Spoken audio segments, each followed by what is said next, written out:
Welcome to Go Home Heat, a wrestling podcast. We have New Japan Jared here. Not a lot going on in Japan right now for wrestling, but we will talk about AEW, Impact Wrestling. And for the record, Ray is here. He may join in with us. Also, I am KP. And for the record, somebody in this world connected Impact Wrestling and AEW Wrestling on a podcast prior to them connecting with themselves. It was us. Go Home Heat. Now, we are the true invisible hands. The invisible hands in Cantonment, Florida. Florida. Dude, you ever heard of that? You ever heard of that? Yeah, the guy from WrestleMania. If it's WrestleMania, it's Florida, baby. It's Florida and worldwide. Pitbull, baby. Pitbull. I've seen him twice. Yeah. How did you remember Florida but forget Pitbull? Dude, from WrestleMania. Right. Oh, Pitbull's also from WrestleMania. Of course. Recap. Impact starts out with a recap of their Hard to Kill pay-per-view. If you want a recap of it, listen to the last podcast we did.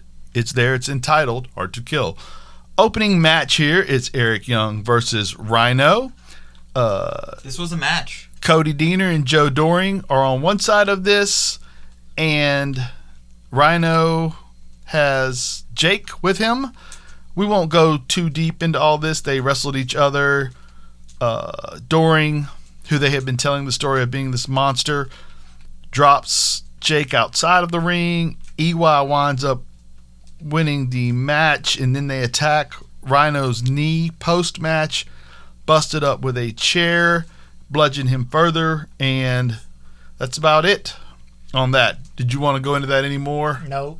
I don't want to touch that too much. It was a match. It happened. With wrestling moves.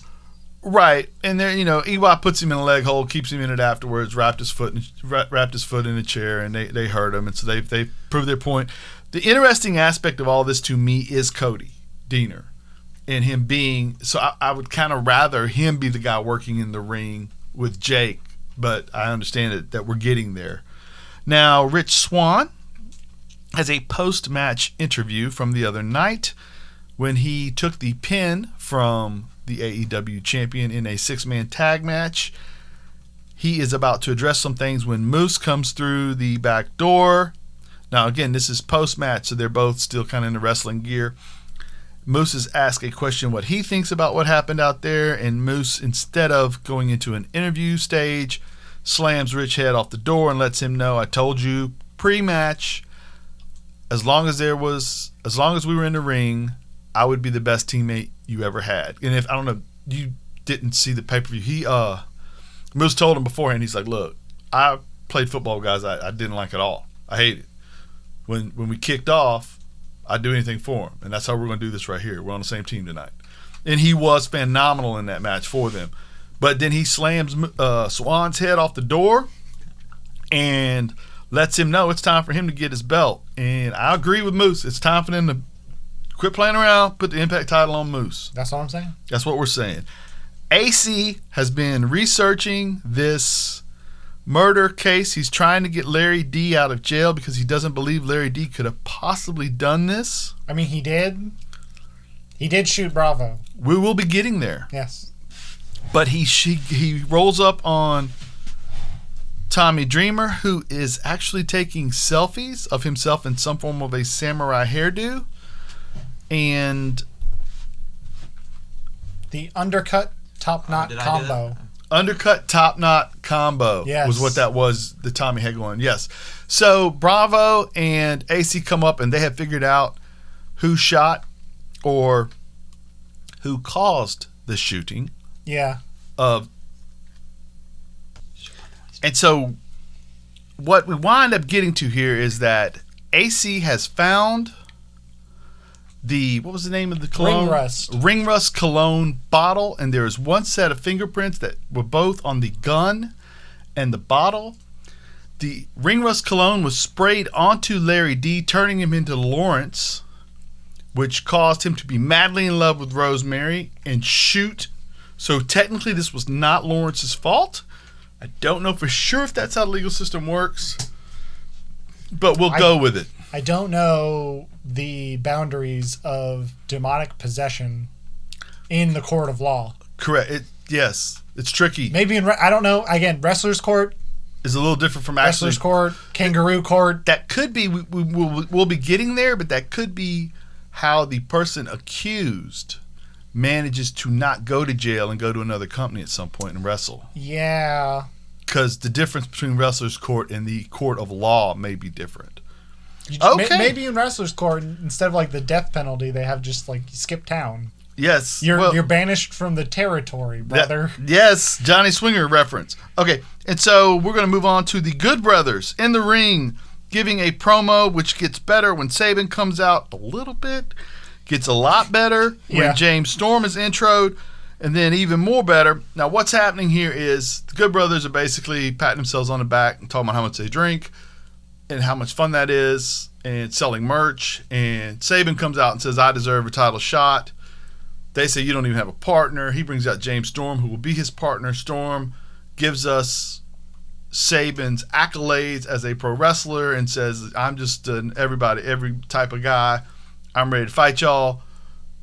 Big Money Matt Hardy comes out, and we have another AEW infiltration into Impact Wrestling. He has brought the Big Money Matt Hardy is a manager of Private Party, and this all spins around. Matt lets us know that he is actually the reason why Impact Wrestling is still around. He saved it. He put it on his back. He kept it financially afloat when it could have gone away, and everybody owes him a debt of gratitude. Yes. Thank you, Matt Hardy. I didn't know that. Appreciate it. And then he manages to hornswoggle Private Party into a #1 contender match with our man. Oh, it's not Hornswoggle anymore. It's just Swoggle. Yes. Right. Yes, that means just a swoggle. So the main event of the evening will be Storm and Sabin versus the Private Party for a shot at the Good Brothers and the Impact Championship belt, which is pretty cool. Matt Cardona does a backstage interview. He was at the last pay-per-view. He wrestled Ace Austin. There was interference involved. He won on a DQ. He said he basically doesn't have an axe to grind, which is different from everybody else that's come over here lately who have an axe to grind. And he said, I'm just here to take advantage of my opportunities, blah, blah. Kind of a fairly vanilla thing you said earlier, Jerry. Yeah, I mean, I do like the fact that he's not doing the classic, the other company burned me or whatever. I like that. I just, at the same time, it's like, well, what do you have going on? Right, and we're going to have to see some of that. I hope to see that. Right, okay. And for him, this is the first time in his career he's had a blank slate. He was a character when he walked into WWE, the Long Island woo-woo guy, and then he was stuck in that character for, as long as I can remember. Well, what happened, what I remember about the Zack Ryder situation, sorry, I said that very weird, but what I remember about it was that he got big from YouTube in like 2012, 2013, before it was even that big. Yeah, kind of pioneer in that online presence field. And then he got too big for Vince's liking, and then Vince buried him. These were all, you actually heard the recordings of these conversations from Vince? Wait, didn't he have like Lesnar push that dude in a wheelchair off the stage? No, what happened Hey, wait a second. Kane pushed him off of a wheelchair. Kane. Who did Lesnar push down the stairs? I think he threw Toby Gowen down the stairs. That's rough. Yeah. Yeah, he had one leg. Oh, the one-legged guy? Yeah. Fantastic wrestler, by the way. Yeah. That kid was a fantastic wrestler. Okay. Tasha Steelz and Kiera Hogan. Tag champs. Yes.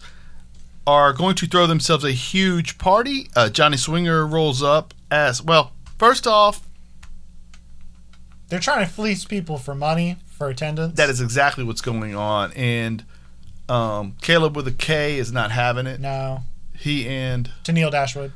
they're going to back away from this. Yeah. When they say, hey, you want to hang out with us two, all you got to do is pay some money. Swinger rolls up and says, hey, I actually have a little money. Maybe I can hang with y'all. Hang with both Brizzods. And then when they start trying to figure out where he got the money from, Swinger realizes that he actually found their money and never gave it back, so maybe he should be backing out of this conversation. Yeah. Falaba rolls in, who originally it was his money to begin with. He's flustered with all of them. Not exactly. It was Hernandez's money, right? Oh, you're right. Yeah. So many trails to that little pile of money. The Swinger was the first one to actually use it. Yeah, he was. Yeah, this plot line's been going on for ever. A handful of months. Right. And so Swinger kind of backs out of there, and Falaba is frustrated. So the girls, they back out of there because Falaba's a big guy. And it turns out Murphy rolls in as Swinger's leaving, and Murphy, not Murphy. He looks a little bit like Murphy, man. He sure does. He sure does. Brian Myers.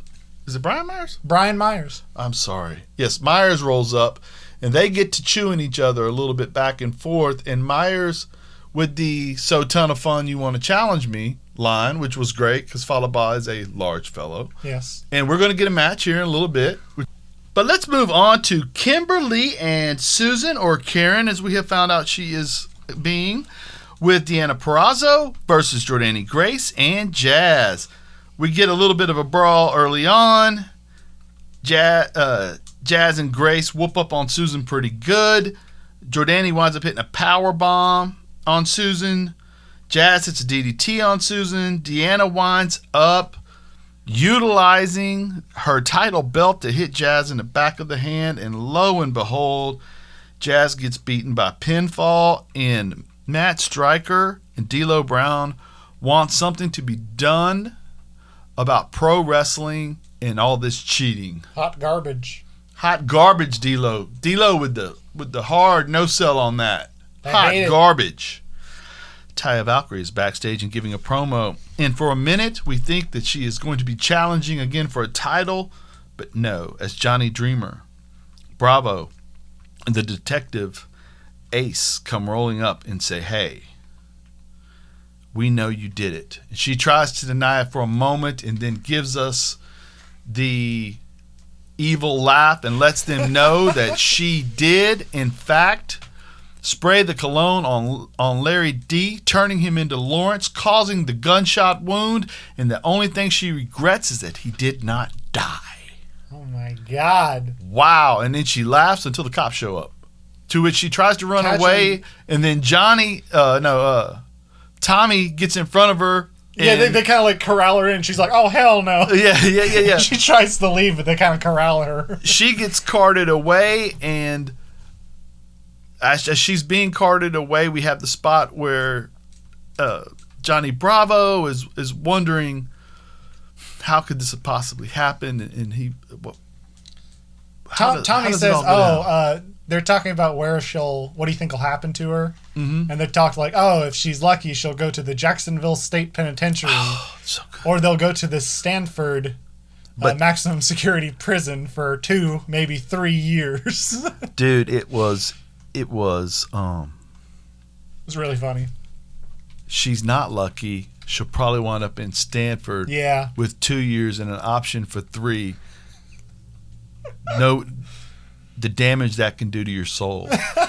Stanford being the offices of WWE headquarters. Yeah. Jacksonville, of course, being the AEW offices. And then, he makes some reference to Baltimore. Is that where Ring of Honor is located? I think Ring of Honor is in Chicago. Yeah, I have no clue what the Baltimore was. I don't know. But I do know that then Johnny tells Tommy to please hold him because he's heartbroken. Yes. And now we cut back to Taya being removed from the arena, and she's headed to jail or a different wrestling company. It makes no difference. It's the same thing. Rosemary sees her and tells the cops to back away, which they do in fear. Rosemary can be scary. She is. She's painted up like a dead person and believes she's a demon. So there you go. She wants to know why on earth Taya would do this. Taya says, I didn't want you with Bravo. He's an evil person. Of all the things, I'll never regret having been your friend. And the bond here, it's a beautiful thing. As the cops are going to try to take her away finally, They embrace, and then she is drug away as Rosemary tears up. Rosemary then says to Crazy Steve, "It is Ring of Honor in Baltimore." They was moved the joke, it. yeah. Okay. Or at least that's like where the home office might be located. Right. Okay, that's great. Yeah. That is great. Good deal. At least it makes sense. Yeah, no. I was wondering if that may have been some kind of sports reference. Right. Well, Ring of Honor, I think, has gone through some front office changes as well over the last however long since I thought about it. Yeah. It's for the better, it seems, actually. I hope so. Getting back to what happens in this particular segment, Crazy Steve rolls up and she says, friends have never been something for us. I can't really have them. Does that scare you? And of course, nothing scares Crazy Steve because he is, in fact, crazy. With 2 Z's, baby. With 2 Z's. Moving on to, by the way, sidebar. If Ty is gone, she has been fantastic for this company. Her journey as a pro wrestler has been wonderful to watch, from Lucha Underground to this company. She's a great worker. Her age may hinder her being pushed in some of these companies. She can go in, though, and immediately give someone their best match, literally, just by being in it. Right. And also, you can write stories for her that have nothing to do with the championship, and it works. Because she's just a funny, wonderful, and it'll be interesting to see where she lands, because an assumption, which would be one that makes sense, would be she's going to wind up with John Morrison, who is her husband, and on Monday Night Raw. But by the same token, I just don't see her winding up there. For some reason, I feel like she winds up in AEW. I almost feel, and I wouldn't have thought that if not for the fact that we've had this little bit of a merger here over the last few weeks. Merger's the wrong word. Partnership, some kind of thing. So let's move on from that, however. All right, so we're going to move on from that as Rich Swann is in the ring. He is your Impact Championship title holder. He is the champion. He calls Moose out, and he's willing to give him a match. He's already told us backstage once he's willing to have a match tonight, but Moose ain't in no clothes to fight. He looks spectacular, dressed in a black suit and just looking sharp. He gets to the ring, and Rich says, it's time for us to settle this. And Moose says, we're not going to settle anything until I get that title shot. To which Rich replies, you idiot, why did you think I called you out here? Was a valid point.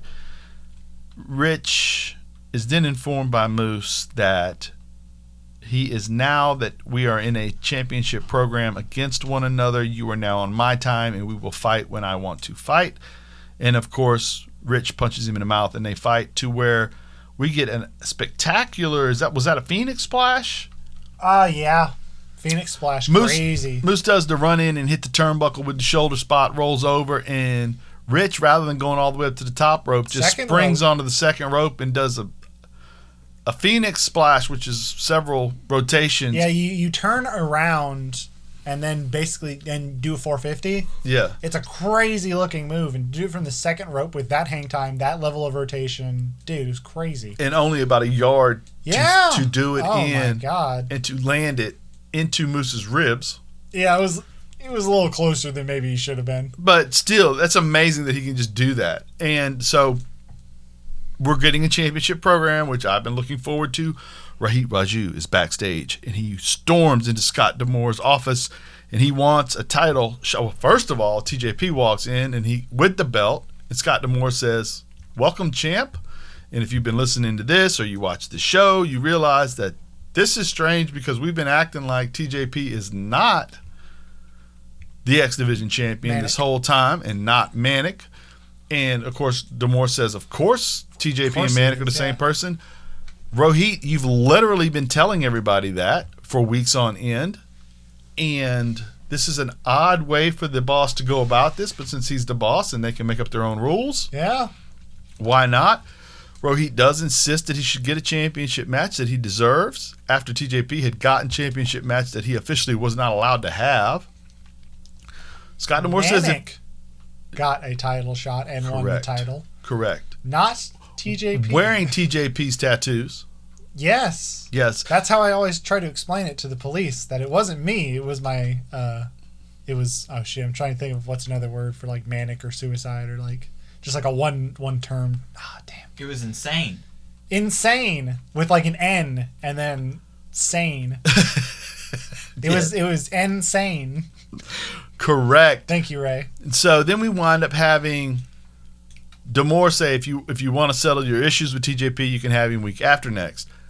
Interestingly enough, after Rohit leaves, thinking he has a championship match, we find out that he in fact does not, which I'm assuming he will win against TJP and then find out it was a non-title match, which should be fun. Living for that moment. But also, if you remember, Rohit lost to, I think, Jordani Grace in a non-title match at one point. So, good for the goose is good for the gander, as they say. I don't know who said. I've never actually heard anybody say that. Yeah, but like it's on TV sometimes. Brian Myers versus Fallah Bahh. It's okay match. Brian Myers fakes like he got hit in the eye, gets the referee to look at him, kicks Fallah Bahh. He does the low blow clothesline combo for the win. This was not. I don't want to get too much into this. It's fine. Right. Ace Austin and Madman Fulton are backstage, and Josh Alexander, they're talking about what happened at the last pay-per-view. Josh Alexander rolls up. We get some form of a fisticuffs, and then Matt Cardona comes in to even up the odds, and we will probably get some form of a tag match between these four. And like we said, we're looking for something out of Matt Cardona anyway, and Josh Alexander is now kind of by himself in the company, so this is a starting point for both of them in the company in its own way. Then we move on to the Barbed Wire Massacre rematch, and then Eddie Edwards is backstage with the doctor, the Impact doctor, who's checking him out. Brian Myers comes back wanting to get his eyeball checked, and and so Brian Myers, with the line of the night, because he wants to get his eye checked, and the doctor says you'll have to wait in line, you're fine. And he goes, Doc, you need to check me out. And Eddie says, look, man, he's checking me out right now. He says, you're basically a backyard wrestler now, Eddie. Nobody asked you to wrestle in barbed wire. You don't need a doctor. Look at my eye. To which Eddie lets him know, why don't you take on this backyard wrestler in a match next week? Brian, in turn, says you're lucky I'm not medically cleared. And I still don't think he was ever touched in the eye. And he backs out of it. It was a great little segment, though. It was good back and forth. Like, Brian Myers, his whole angle got way more interesting. He's clever. He's clever. He says funny things that are still, it's good. It's good character work. In a bit of an understated way and somewhat dry humor, which I love as well. His delivery is important. Correct. Now, next week, we're getting Ace Fulton and Josh Cardona, which we were talking about. Joe Doring versus Cousin Jake. And the Fire and Flavor celebration. Fire Fest with a flavor in the middle. Yes. Which is better than, say, the Fire Fest that cost everybody a bunch of money for no reason. No more Ja Rule. We bringing in Flavor Flav. If Flavor Flav shows up, he will not. It's over. That's the greatest ever. Now we have a World Tag Team Championship qualifier match between the Private Party versus Storm and Sabin, with Tony Khan and the immortal Jerry Lynn ringside. As much wrestling, great. Jerry Lynn? Yeah. Looks phenomenal. Yeah, as much wrestling talent as we have in this area, counting the best wrestler in the whole bunch, even right now, could be Jerry Lynn. But like I said, he looks great. And he's training, I think he's the trainer of the women's division over there, which we've seen get better since he got there. So that means he's working.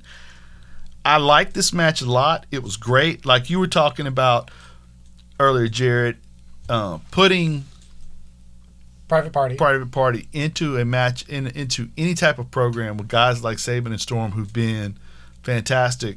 Their whole career is great. What else did you say about it? Sabin wrestles how Private Party wants to. And I mean that in a very positive way, where Sabin's had a long, successful career of being a phenomenal wrestler. Right. And Private Party I believe they'll get there. I really do. Right. To me, as much as I like Private Party, they still kind of work like two single stars that are tag team partners. They have a couple of good spots that are dual spots, but sometimes the moves they do individually often get really elaborate, and it's not generally something you see from a lot of tag team wrestlers. Usually if you're doing something elaborate, it's with your partner. Correct. So I totally get what you're saying. Right. Whereas, like you said, Saban, everything is compact. Everything's compact. Everything is frenetic, and nothing takes a lot of time to develop. So he goes straight in, and that's when he's by himself. And it's even like that when he's got a partner. Yes. Even him and Alex Shelley are two of the more entertaining people in a tag team ever. So anyway, I thought this was great. The finish winds up being Jerry Lynn. Okay, first of all, I have to run back really quickly. I ignored a segment where Tony Khan is talking about how he sent Big Matt money to Impact Wrestling in order to offset the fact that he's not capable of being a carny like Impact is. Whereas Big Money Matt is the biggest carny in pro wrestling. And then he pulls out $200 bills and said, when I get there, as I'm going to be sitting ringside, I'll pay for the next 2 weeks worth of commercial time with my $100 bills. Perfect. Tony, like you said, Tony being this smug little money daddy's boy. Oh yeah, is perfect in this role because he can't help it. I mean, dude, that is a persona for who he is. People anyway. already think that's who he is, anyways, and it works totally because AEW being this big league, coming in big leaguing Impact is what some people see it as in general. Right. And two, like you said, you compared it earlier to Vince and how Vince realized people thought he was evil, so why not just go be evil on TV? And it works. It's a tried and true thing. Lean into criticism. And also when you lean into criticism, you can to some degree take the venom out of it. Yeah, absolutely. Honestly. Yeah. Like the fact that AEW is making these joke videos where they're just like, dunking on Impact. It takes the sting out of a lot of, AEW's just burying Impact. Mm-hmm. It takes the sting out of a lot of that criticism if Kenny beats Rich. You know what I mean? Right. Now we get the finish where Jerry Lynn jumps the railing, grabs, was it James Storm's or? Chris Sabin. Chris Sabin's leg, and then we get the gin and juice, which is a spectacular finisher. We all know for the win. The Good Brothers come out, who are the champions, and we get a brawl at the end because you cannot have an episode of Impact Wrestling without a brawl at the end. Fact. Schmaj. Everybody. Eric Bischoff is the real leader of the history of pro wrestling. If you're going to have a wrestling show, every time there's a backstage segment, there is a fight. And every single time a show is supposed to end, you go to credits screaming, "Oh my God, what will happen now?" So then we can imagine that they fought for 7 straight days till the next television show. Yes. Dynamite. I'd like for that to happen at some point. Where a brawl ends the show and then like next week it opens on the same brawl and it's like, wait. They're all like unshaven too. Like nobody's shaved in a week because they've been fighting. Oh my God, you've hit on to something. That would be the greatest. That would be incredible. They could do it. They could literally do it though. Like they could do the end of an Impact episode with a brawl, and then in Jacksonville, like literally like get off a bus out in front and fight their way back to the front stage of Dynamite. That is a segue, as they call it in the biz. AEW Dynamite starts out. So why don't you talk about the first segment? Because you told me it was perfect. The first 10 minutes. The first like 15 minutes, the first match and pre- and post-match segments were just unbelievably good. So Dark Order comes out. It's Brody Jr.'s birthday. Sweet little segment. They replayed the clip where he said Luther looks stupid. And Excalibur's like, well, how will Luther ever recover? Which is, it's so good, man. I love it. And then Luther comes out and he's ruining the birthday party and he's screeching. I don't know, man. Luther is this like Sunday morning cartoon character just saying, I hate children. Right. Going over there. Oh, man. He did a phenomenal job. Serpentico did pretty damn good because at some point Luther goes, those idiots over there with their masks. And Serpentico kind of looks over at him like, wait. Because he's a masked wrestler. He's like, wait, bro, I have a mask. Read the room. At least read your tag team partner. Yeah, look at me, man, for half a second. Dude, it was perfect. They start to brawl. And that breaks down into a match where you have the Dark Order plus Hangman. perspective. This whole thing is a setup for Hangman to let us know whether or not he will join the Dark Order against Serpentico. Serpentico, Luther, and then TH2. Yes, the greatest tag team in the history I loved of how wrestling. as soon as the brawl ran out, I guess TH2 were literally just like waiting, like, oh man, this is going to go south real quick. So we're just going to be right in Gorilla, just like ready to go. They were. Yeah, right. Hangman comes out a little afterwards, does a cool dive. Hangman is a little bit of the centerpiece of this match in that he does a lot of the bigger spots. Dude, the Arihara moonsault. And it kind of led you to believe. Dude, what? Okay, oh my God, this is what really sold me on the whole segment was that finishing sequence between Alex Reynolds, Silver, and Page was perfect. That whole sequence, all the moves they did on Serpentico was so dope. Right, and so visually, it was so in flow. Visually, it told the story that these guys were in sync. Right, so it makes total sense that if they're this good together, they stay together. It's like, oh, dude. And again, I said this in the group chat, but I do think that the shift of the Dark Order from being this like cult to being kind of more of a gang of goofy misfits who just dress like that, just due to circumstances, the shifting of them from being evil to goofy, well-natured, friendly. I feel it makes the story so much better. Because at first I was like, oh man, Hangman, I don't want Hangman to join the Dark Order. He's in a dark place. But now I'm like, damn. They might could pull him out of it. Join the Dark Order, dude. They're your friends. They care. They care about you. Well, we just threw a party for number one. Yeah, negative one. Negative one, I'm sorry. And, you know, he's the son, of course, of Brody, and a birthday party. And then what did he say? During the match, he said something to the effect of, you idiots, my birthday was 3 days ago. And he throws papers at Serpentico. I popped. Yeah, and then he hits him with a kendo. Yeah. Perfect. He executed Serpentico. But then, of course, after the match, Page says he won't join. He says he can't. Correct. Almost like he wishes he could, but he's been in a tag team. It didn't work. He was in the Elite. He didn't want to be, but he was in the Elite. That didn't work. He's done the group thing before. Oh, it didn't work out. Dude, broke my heart, man. Oh, and it really broke old boy's heart that was on bended knee. I know. Oh, but like, again, this whole segment was so perfect because it was both intensely sad because I care about Hangman and I want him to be happy, but he can't trust. And also absolutely hilarious because... They expected him to say yes, so they have a bunch of celebration things going on, including a bunch of creepers coming out in cowboy hats and masks, like doing a cowboy rodeo dance. But they have to like kick and punch down the thing to get them to stop coming out. Right. I think one of them was Will Hobbs. I swear to God. He was a huge dude. Right. But just the goofiness of especially like Stu Grayson like taking a swipe with a kick at someone trying to get them back into the... Right. And so someone comes out with like an inflatable horse on the other side. Right.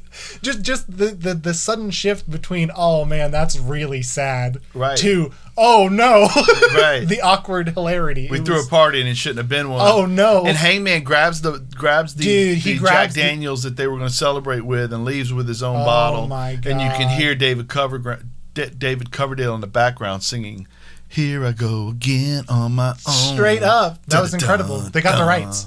Dude, they needed to have the rights to that because that was the spot. But that segment was just so perfect to me. It literally was just wildly entertaining.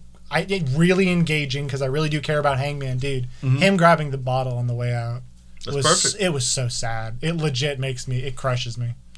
Not in the middle of that. Now we have Marquez interviewing our man Jericho and MJF. He's not my man. Marquez's breath, according to MJF, is worse than rats having an orgy in a running microwave. That, my friend, is gross sounding. Evocative. Yes.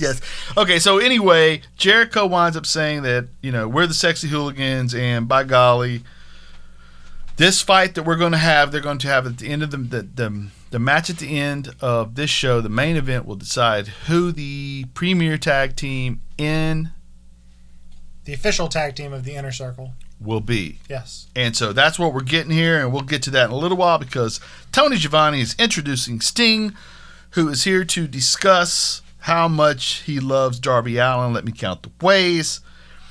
That, of course, goes awry when, as he's talking to Darby Allin, Taz interrupts and says, "You guys aren't fighting fair," which I thought was interesting, and I kind of appreciated it.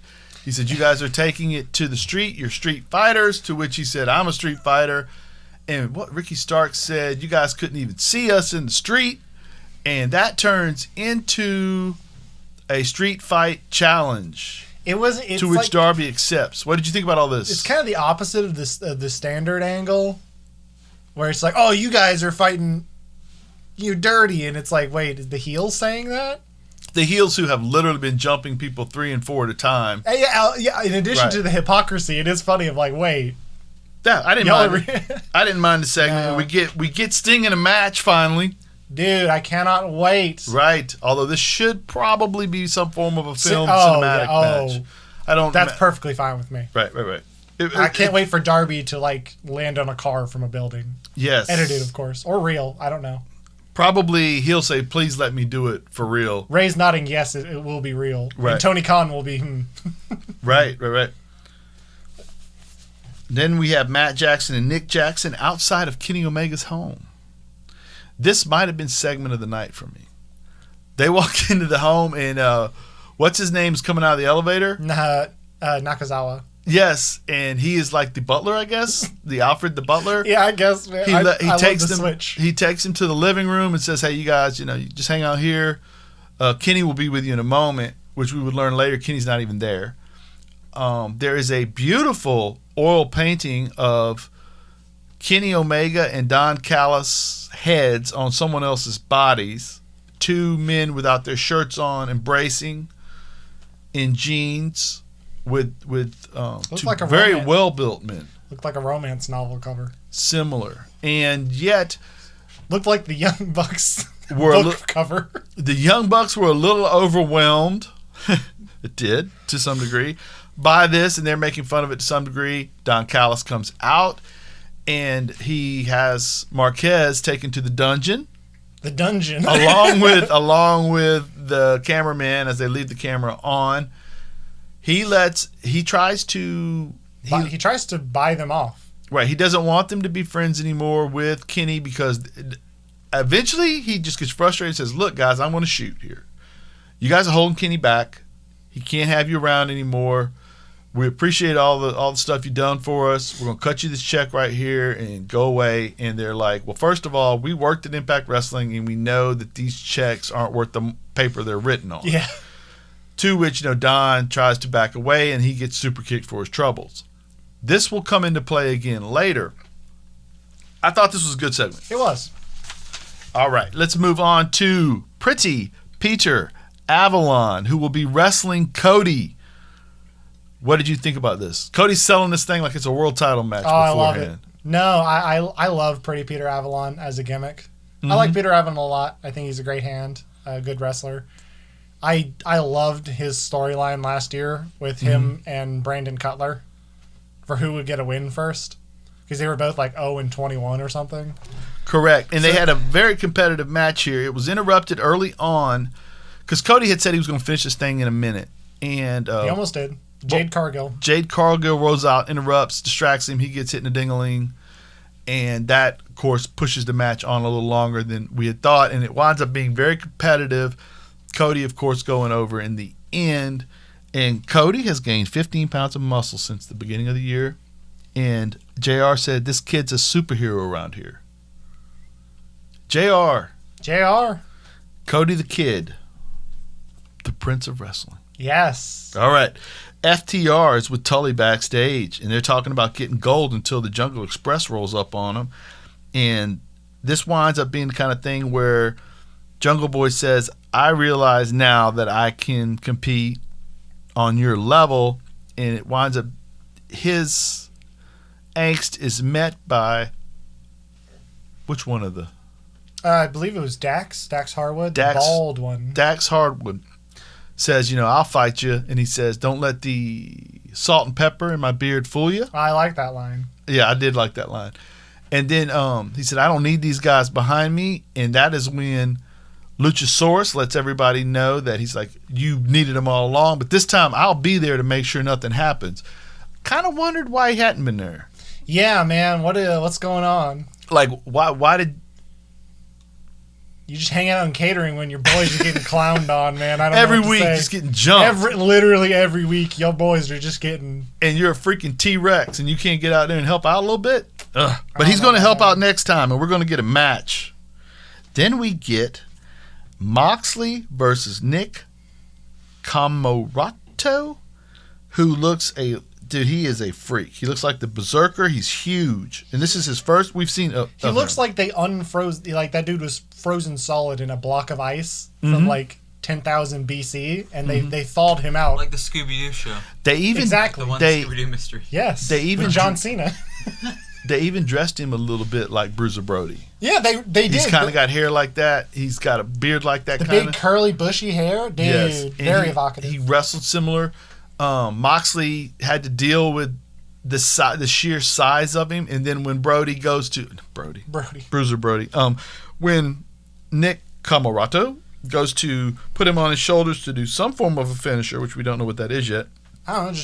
Mox gets him into a sleeper, the bulldog choke, and then he gets him in a body scissors at the same time and puts him down, which was a good way to finish a match when you're physically out. It shows Mox is still wicked strong, still wicked smart. Mm-hmm. Still, he can fight upwards just as well as he always could have. But it also, I think, Nick getting as much offense in as he did, I think was important.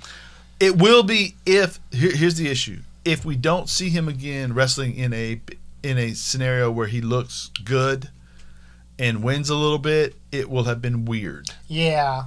You know what I mean? It's like this thing with Cody going 10 minutes with a guy who's won 2 matches in 2 years.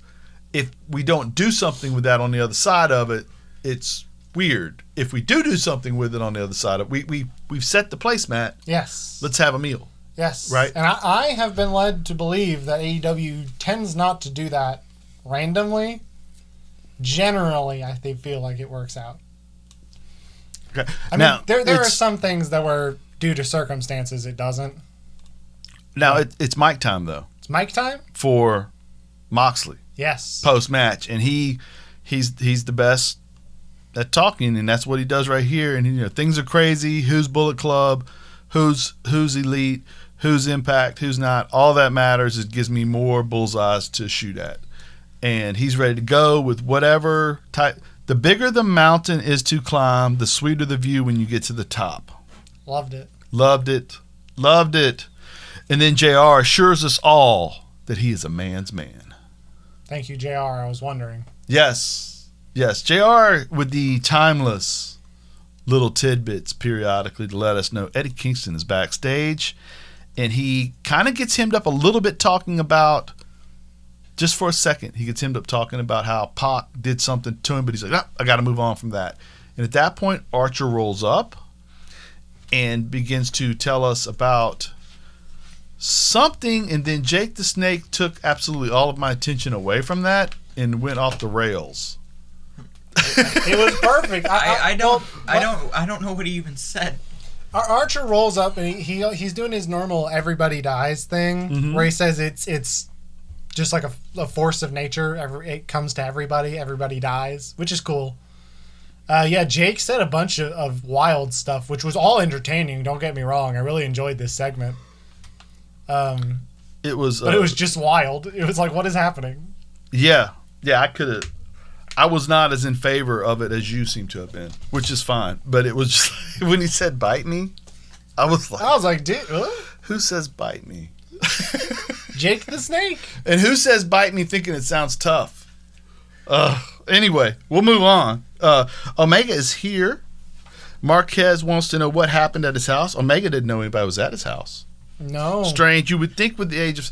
By the way, in the age of cell phones, The Young Bucks wanted to know why it was Kenny Omega didn't answer their calls, to which Don Callis said, "What number do you have?" Ooh. "We've changed the number and nobody gave it to you." Ugh. Woof. No wonder he got beat up. I'm with the Young Bucks on this Right. one. So Omega rolls into the bathroom. He just the bathroom. He rolls into the locker room, not the bathroom, where Don Callis is. Don Callis has a black eye. Omega wants to know who on earth did it. We'll take care of it. Don does not want to tell him in a million years that his former best friends could have blackened his eye with super kicks. But, hey, it does slip out. I didn't want to tell you, but, I got kicked in the face by your best friends. So now we have a real strange issue going on here. And Marquez gets kicked out of the locker room because there's nothing sacred anymore. Nothing. Strange that they didn't notice the cameraman prior to Marquez coming up to him. But hey, it's wrestling. You get focused on things. Slidell and Top Flight are wrestling Big Money Matt in the Private Party. What did you think? I thought that this match was really hit or miss. I feel like Top Flight, I'm impressed with them. I like them. I just feel like they have the same issue as Private Party, and Private Party less so nowadays. But they'll often go for things that are really ambitious, and sometimes they land them, and it's like, oh my god, that's crazy. And sometimes they'll land on their heads. Mm-hmm. I forget which one. One of the... They had a weird spot where he was standing on his shoulders, and it was strange. It was just too much sometimes. Right. It's like, I understand that, like, oh, you need your wow moments, especially as a tag team, because that's what tag teams do. Right. That's what the Young Bucks have built a career off of, is having cool combo moves and doing a bunch of really impressive stuff. But it's like, you guys are still pretty early on in their careers. Mm-hmm. And Private Party, again, I feel like has gotten way better since they joined AEW. Private Party, who will be wrestling for a championship, we pointed out. Yes. Very excited for that. But yeah, he goes for a move that involved a lot of flips, and he just completely misses it. And then he tries to do a standing moonsault and lands on his head.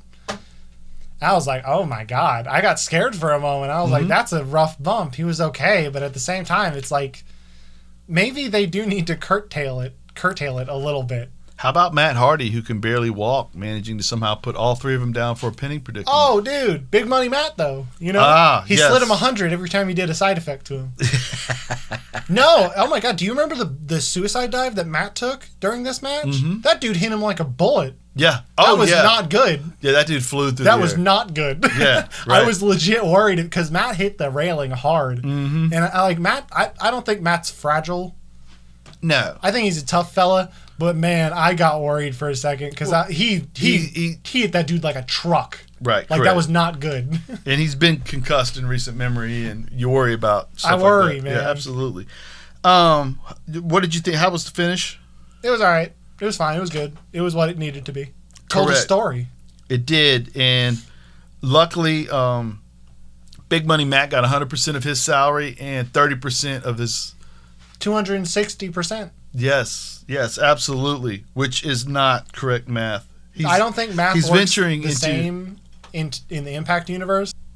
So in the main event, Cassidy utilizes a chair to get the win, and Quinn looks as if maybe he's a little shocked, but all of a sudden they have won by cheating 2 weeks in a row, and it seems like they don't mind cheating if it involves winning.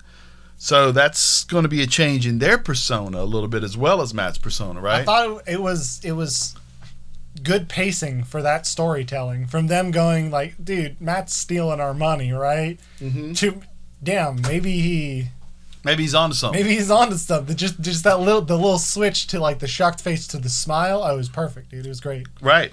And so then we have a post-match attack by I guess we're going to be heels now, which is good.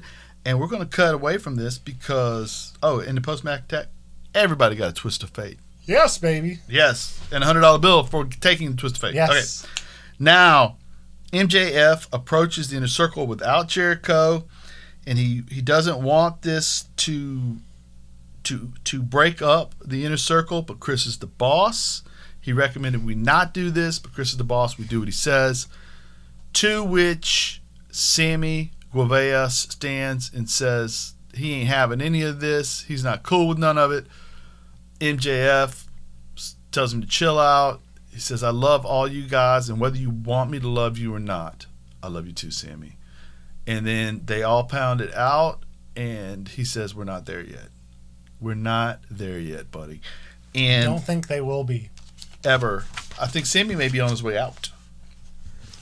And I think that's a good thing. Yes. By the way, now we have legit Layla Hirsch versus Penelope Ford with Orange Cassidy looking on.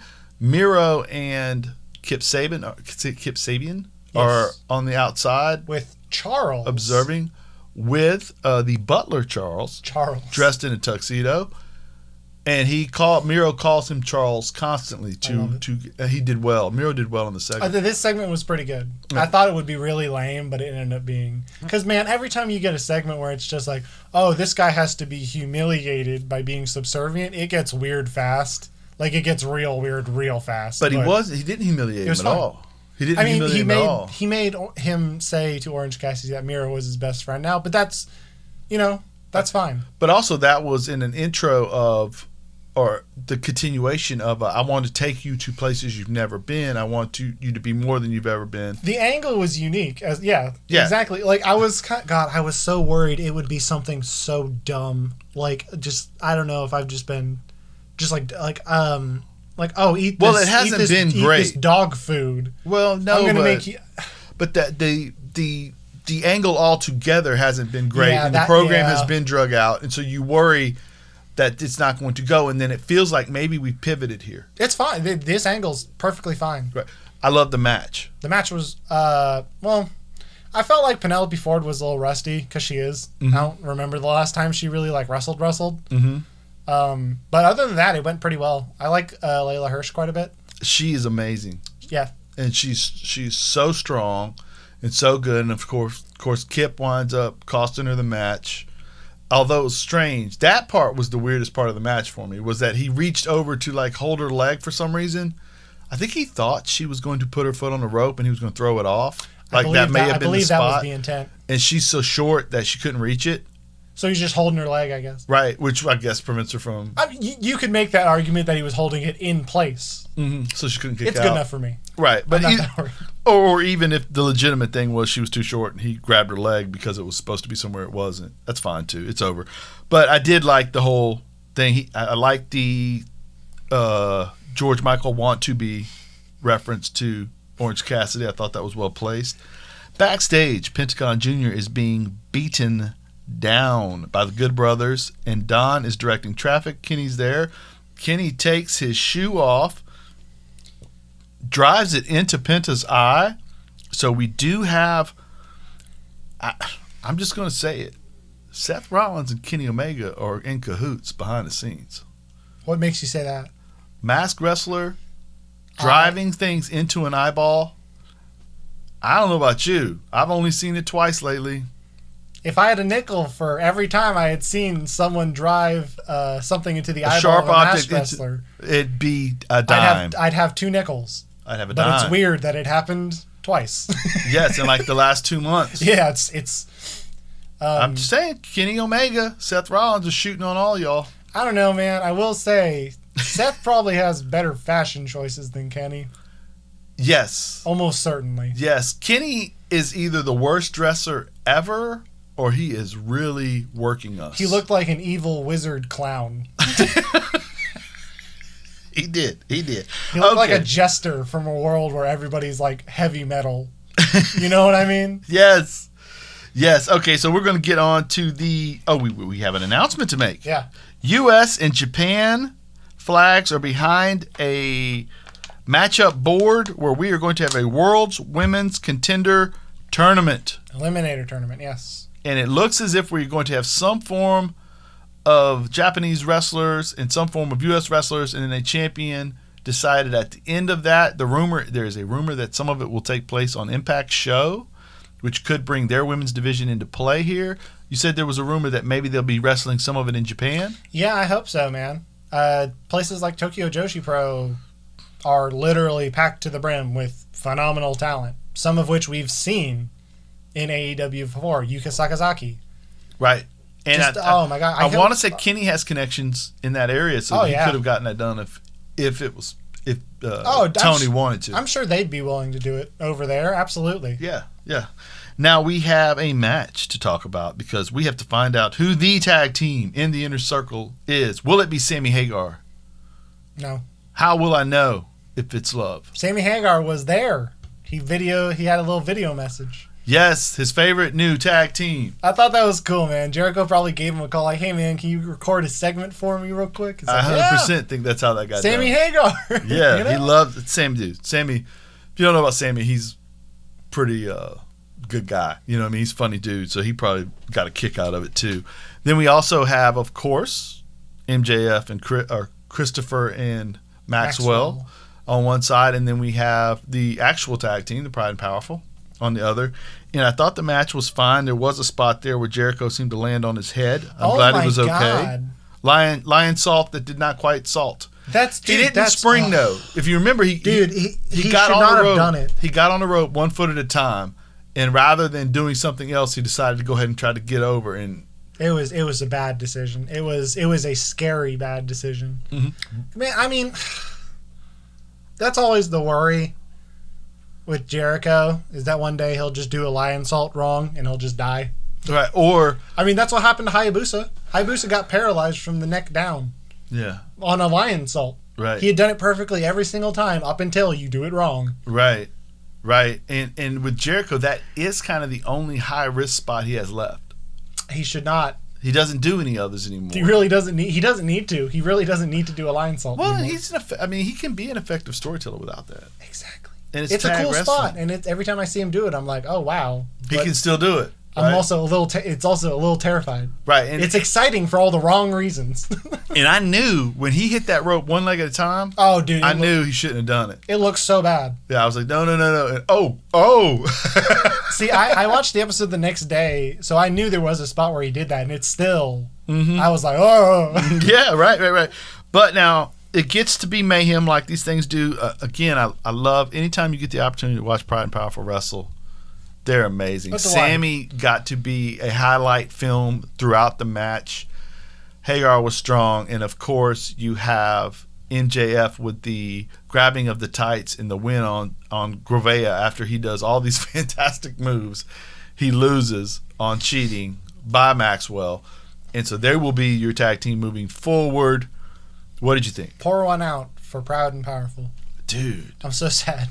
Right. See, I think Sammy's leaving, but I feel like he needs to take Pride and Powerful with him. You know? Please. Man, those guys are great. But you enjoyed your week of wrestling. Yeah, I did. It was quite a good week. Now, what would you say about this episode? It was... In talking about... I've heard you say that it wasn't great to you. It was okay.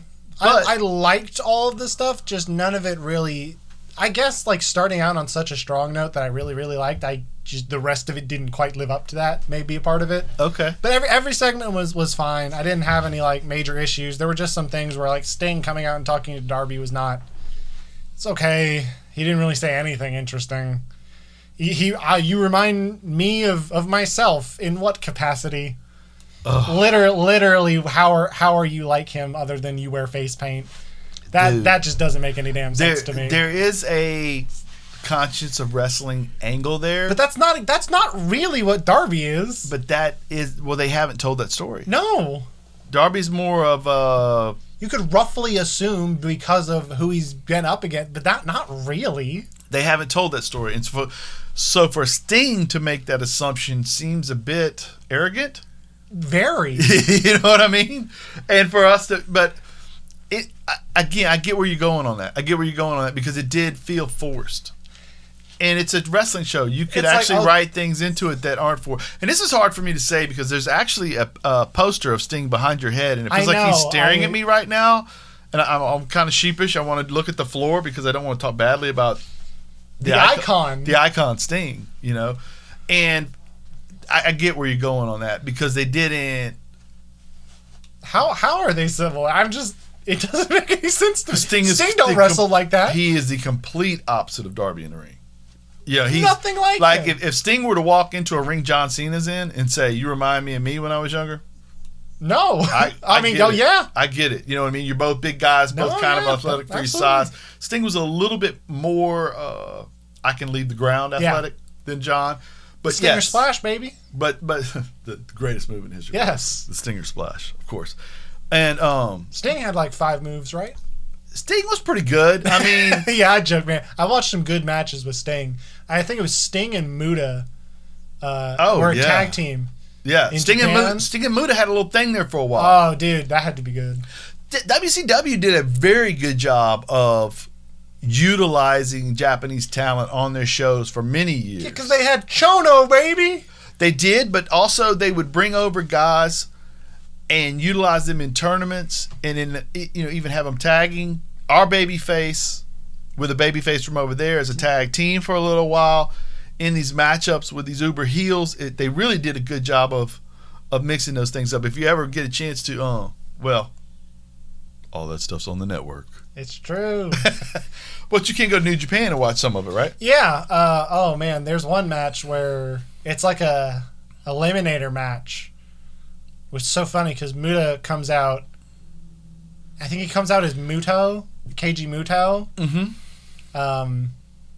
And then he gets eliminated, and he comes back on the NWO side as Great Muta. And then he turns on him. It's this whole elaborate angle that's so entertaining to watch. Right. Just watching the Great Muta come back through the crowd, and you're like, wait, didn't he just? Is he even in the match? Yeah. Right. That's awesome. Does he get counted as eliminated? Right. But yeah, the rest of the episode was just okay. It was all right. Okay, cool. Well, I had a good week. I hope you did too. Ray. Yes. Awesome. Hello. Ray enjoyed it as well. We are Go Home Heat. This has been a Go Home Heat production for my man Jared. Rastlin Ray. For my man Jared, for Ray, for me KP. This has been a copyright 2021 Go Home.